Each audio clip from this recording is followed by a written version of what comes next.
வடக்கில் சுமார் 9,000 முன்னாள் போராளிகள் உள்ளதாகவும் இவர்களுக்கான சுயதொழில் வாய்ப்புகளுக்கான வேலை திட்டங்களை முன்னெடுக்க உள்ளதாகவும் வடமாகாண போக்குவரத்து கிராம அபிவிருத்தி அமைச்சர் ப டெனிஸ்வரன் தெரிவித்துள்ளார். கிளிநொச்சியில் நேற்று ஆரம்பமான வடமாகாண கண்காட்சியில் கலந்து கொண்டு உரையாற்றுகையிலேயே அவர் இவ்வாறு தெரிவித்தார். கடந்த காலத்தில் இனத்திற்காக சந்ததி மாற வேண்டும் என்பதற்காக அவர்களது செய்த தியாகத்தை மறந்தவர்களாக தெரிகின்றோம். ஆகவே அன்பான எனது உத்தியோகர்கள் குறிப்பாக 5 மாவட்டத்திலிருந்து வந்திருக்கின்றீர்கள். இதை கருத்தில் எடுத்து நகர வேண்டும் என்று கேட்டுக்கொள்வதோடு உண்மையில் கௌரவ முதலமைச்சர் அவர்கள் அண்மையில் என்னிடம் கேட்டுக்கொண்ட விடயம் உங்களுடைய மாவீரர் போராளி புனர்வாழ்வு பெற்றவர்கள் மற்றும் தமிழ் அரசியல் கைதிகள் தொடர்பான விவரங்கள் தற்பொழுது தயாராக இருக்கின்றது. என்னுடைய 2014ஆம் ஆண்டு ஒரு சகோதரியின் ஒரு மெயில் அதை விட தியாகம் வேறு எதுவுமாக இருக்கும் என்று என்னால் கூற முடியவில்லை. எங்களுடைய முன்னாள் போராளி படுத்த படுக்கையில் இருக்கின்றார். முல்லைத்தீவு மாவட்டத்தில் சுதந்திரபுரத்தில் அந்த படுத்த படுக்கையில் இருக்கின்றவருக்கு எவ்வாறான பராமரிப்பு தேவை என்பதை நான் கூற தேவையில்லை, நீங்கள் யாரும் அறிவீர்கள்.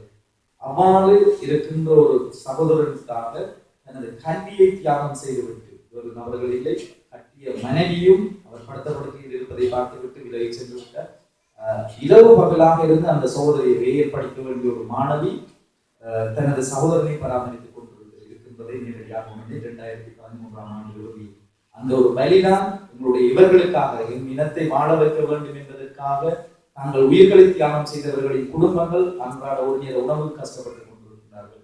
அதே நேரம் மீதமாக இருக்கின்ற எங்களுடைய இந்த இவ்வாறான இளைஞர்கள் படுத்த படுக்கையில் இருக்கின்றவர்களும் புனர்வாழ்விலிருந்து வெளியில் வந்தவர்களும் மிகவும் கஷ்டப்பட்டுக் கொண்டிருக்கிறார்கள். அந்த சகோதரி இவ்வளவு கஷ்டத்தின் மத்தியிலும் ஒரு நேர உணவுக்கு கஷ்டப்படுவதை நான் நேரடியாக பார்த்தேன். ஆகவே இதையும் பார்த்து கொண்டு தேவையற்ற பிரச்சனைகளில் ஈடுபடுகின்றோம் என்று சொன்னால் அல்லது இவர்களுக்கு உதவி செய்யாமல் இருப்போம் என்று சொன்னால் கடந்த காலத்தில் இருந்த துரோகிகளை விட 2-3 மடங்குகள் நாங்களாகத்தான் இருக்க முடியும். ஆகவே எல்லோரும் ஒன்றுபட்டு எமது மாகாணத்தை கட்டி எழுப்புவோம்.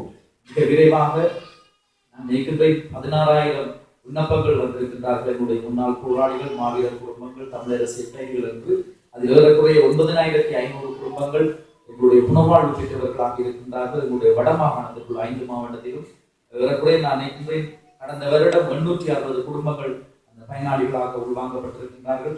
இந்த வருடமும் 500 குடும்பங்கள் உள்வாங்கி இருக்கின்றோம். மீதமாக பல ஆயிரக்கணக்கான குடும்பங்கள் இருக்கின்றார்கள். ஆகவே முன்னுரிமை அடிப்படையில் அவர்களுக்கான அந்த வேலை திட்டத்தை கொண்டு செல்ல வேண்டும். நான் நினைக்கிறேன் அன்புக்குரிய முதலமைச்சர் அவர்களும் அவ்வாறான வேலை திட்டத்திற்கு நிதி தேடுவதற்காக அந்த தரவுகளை பெற்றிருக்கின்றார்கள். மிக விரைவாக அந்த தரவுகளை உங்களுக்கு தந்துள்ளது.